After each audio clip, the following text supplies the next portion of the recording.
Hey guys, Juan and Angelica, we're back for another episode, and we're in like, I don't know what week we are in of this lockdown in Houston. I think we're like in week, I want to say we're like week 4 or 5. Tomorrow is going to be exactly 1 month.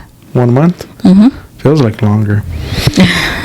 But to start off with, I was going to ask you, how are you feeling? In terms of what?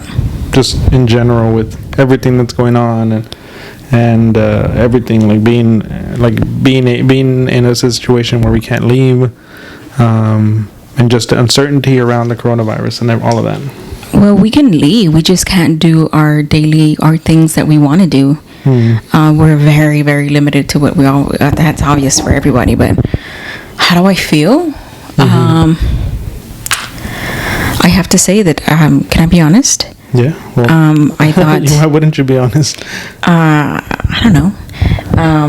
I feel like at first I thought I was gonna have a really hard time, and I have had a hard time, but I didn't expect. Because I don't want to say that it's a jinx myself for tomorrow, and it'd be harder tomorrow than it is today, because it has been hard. But I feel like. I don't know, I have to keep reminding myself why we're doing this. I have to keep reminding myself why I haven't seen my mom, why I haven't seen my nieces and nephews, why I'm not doing what I want to do, why I'm not giving in to temptation, because there's a lot of tempting things that I would love to be doing right now. And it's just, I had to write myself a note. It was like a little... like a little doodle, a little drawing for myself that said it's okay to be scared for your health. And that's the reality of it. Even though I'm very, very afraid for like my loved ones, I'm still afraid for myself. So even though it's an invisible like fear, because it's not like nobody's coming down the road, but I don't know what's gonna happen. So I don't know. I'm scared, but I'm trying not to be scared. You're scared but optimistic. Well, if I'm optimistic, I'm just scared, but I'm trying not to be scared. Okay. I don't know. For me, I feel like I feel like now I'm starting to get a little worried. Like, what do you mean worried? I think I'm starting to finally get like a little bit like where I'm like, well, how long is this actually gonna last? And what does that actually mean for like everything? Like, and I mean, like, what does that mean? Like, I'm having to have like a hard time with like them? more difficult conversations with like clients and stuff like that. And so I'm like, so like now I'm starting to get worried. And what do you mean difficult like conversations? And not worried like where I'm like, oh shit, like I'm in like, you know, things are gonna be bad, but just like who knows what this means for the long term, like in terms of the, you know, whether or not like whether we're gonna be able to come out of it like in 2 years, in 10 years. How long is it gonna take for us to kind of get back to like the way we were, where it was more normal, and not even normal, but just like where we were kind of in an upward movement in terms of like where we were going with the economy and things were like positive. And now I'm like, I wonder, like now I'm like starting to think like like how long is this gonna take? Yeah. So like before I wasn't really that worried about it. Not that I wasn't worried about it, but it was kind of in the back of my mind. This week for some reason I just started thinking like okay, like this might really be here for a while with us. So yeah. That's where I'm at right now. Will it be this intense the entire time? I don't think so. It's not going to be this intense always and forever. This intensity like this would maybe the first 3-6 months, but eventually it's going to normalize the way it's going to normalize. It's not what normal used to be. It's going to be a new normal where there's going to be something happening, right? But it's not going to be this intense all the time. Yeah, and I think that's where I wanted and it's not forever either. No, I agree with you. And I think that's where I just wanted to start, just because we started this podcast kind of series in the middle of all of this, to be transparent and to kind of be honest about kind of where we are. Yeah. As we're going through the process, I was like, you know what, we should have a gut check and be like, where the hell are you at? Where's your mind at right now? And so good or bad. It's always good to have that. Good or bad, that's where we are right now. Yeah. But what I wanted to talk to you about, I was listening to an article this morning, and they were talking about something that you had mentioned to me. You and I had a discussion about before. Which was? And they were talking about like influencer marketing. and they were talking about influencer market. Okay. like influencers, like how people's attitudes towards the content they want to see from influencers is changing right now. It is. It's like everything else, though. Like the pivots that people are making. But I thought it was interesting because they were saying, like, now, the influencers are kind of struggling because they're trying to figure out how do we transition out of, kind of before, and maybe not for always, but for a while, it was like people look to influencers to be inspired. So a lot of people would show like parts of their life that looked, the aesthetics were very nice, and it looked, just like, oh, look, you might look for like I said, for inspiration, to be like, oh, you know what, I want to kind of see what they're doing, and I like their life, I like the way they live their life. And now, like, people, not that they don't want to be inspired, but I think everybody's kind of dealing with their own worries that they don't necessarily want to see that anymore. You don't think they want to see what other people are doing, or how they're leading their life right now? I think they do, but I think they want to see more of the, like, I'm experiencing, like, so what the point of the article, they want people want to see other people with the realness of it. Yeah. Okay. So the point of the article, what they were saying was basically like, people are now looking to see, like, how are other people coping? How are other people dealing? Yeah. What like, if people are having the same experiences that I'm feeling, or the same thing, like, how are they, like, so they're looking at it still for some motivation, but not the same way they were before. All right, so we're back. We had technical difficulties, and before I left, I was kind of tripping over my words, as I often do, but no, you actually did pretty good. I think this is the first time you got caught on a word. I was trying to say, like, I think the conversation we were having was about influencers, and an article that I had read where they were talking about how people are shifting, or not shifting, but their attitudes, mindset is different. Yeah, their mindset is different. That's a better way to say it. And they were saying, like, the people are more interested in seeing now the reality of the influencers, of how they're, like, dealing with the situation in a real way, like, not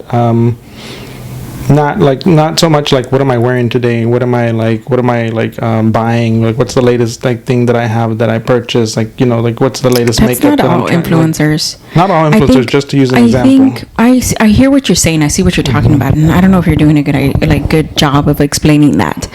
But a lot of influencers, what they do is they look to inspire. They look to inspire people, whether that's through their life choices, through their lifestyle, through their motivational ways of life that they used to live before, and the things that they've been through, right? They're looking to inspire people to do that. That's what influencers do, and that's what a lot of celebrities sometimes do, especially online.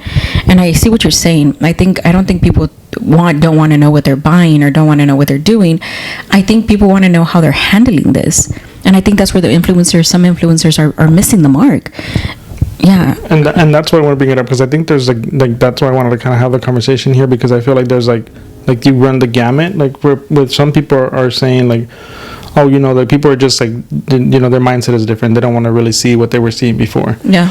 And then you have some people like who want to do the same thing that they used to do, but they can't. And then you have some people like Gary Vee, who's saying, like, I saw in a post, he was like, now's the time for, like, stop working on branded posts, stop working on this and that.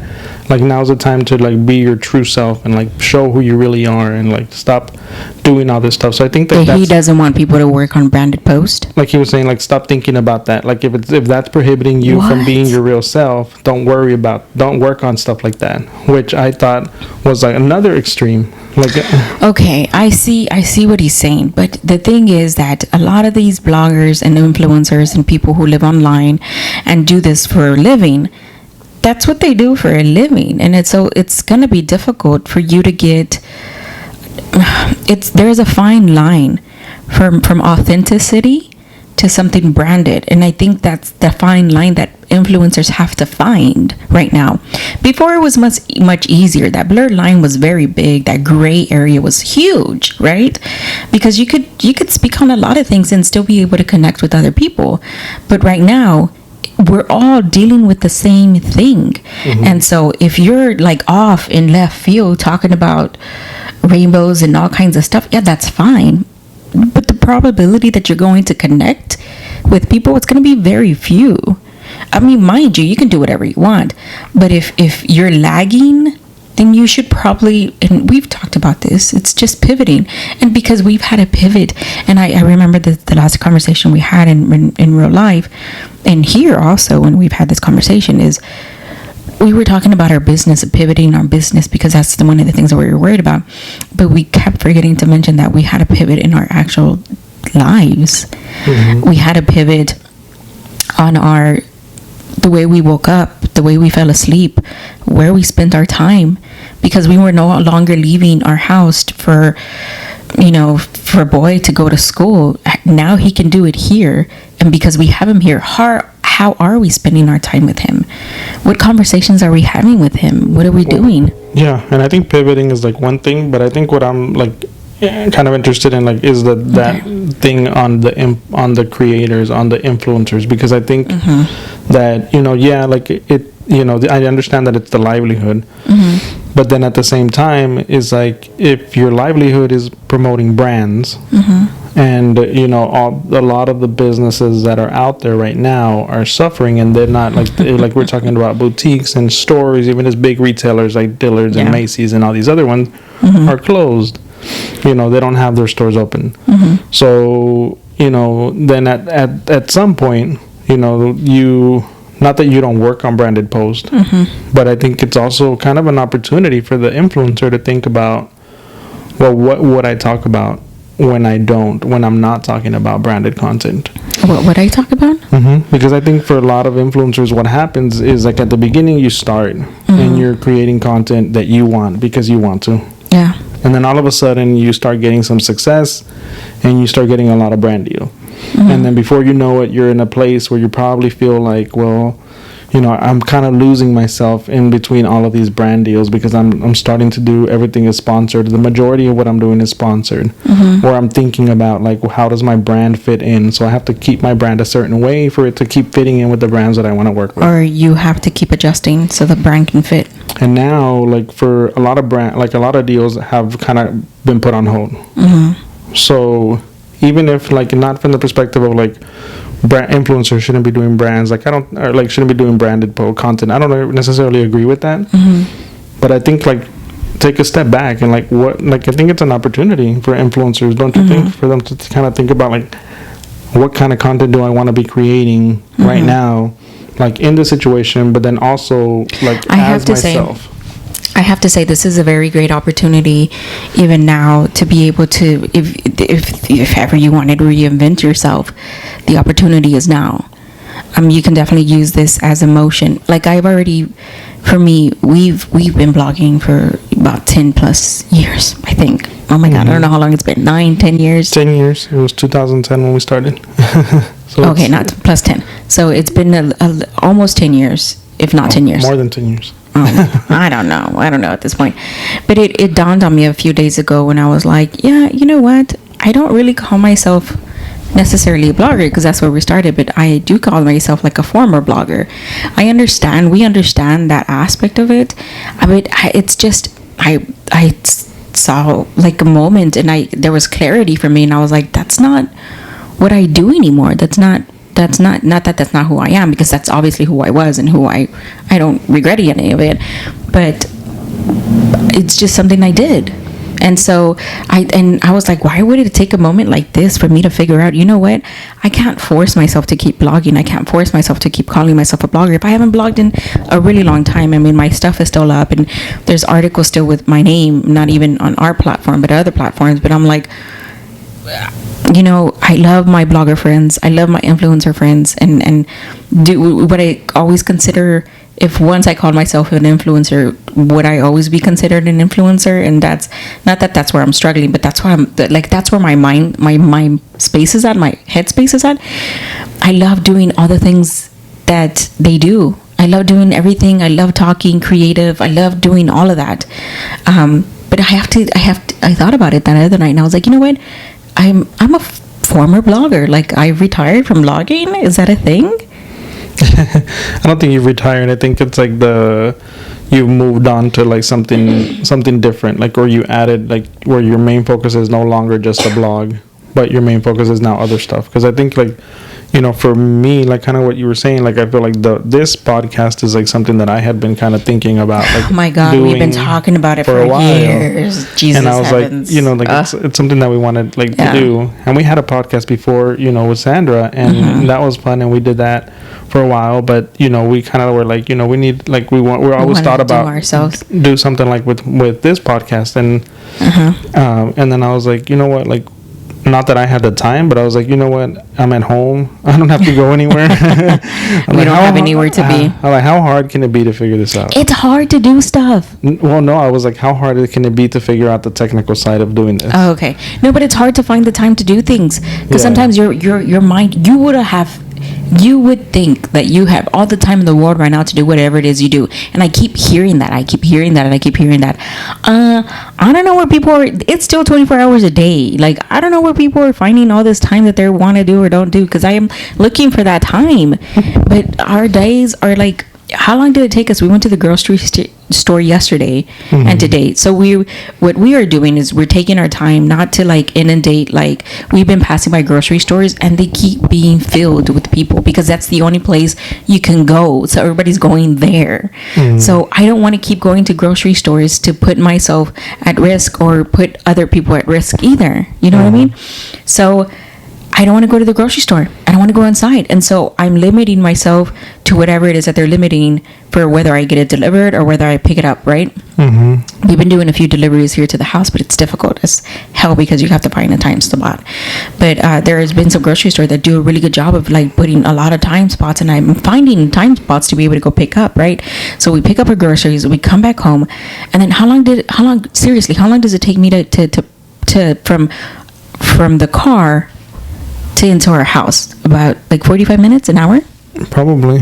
But then I still take a bath. But going back to the conversation, I think I'm still on the conversation. I want to finish what I'm saying really quick. So it takes me about 45 minutes, an hour, and then I'm drained, and then I have to do like all kinds of other stuff.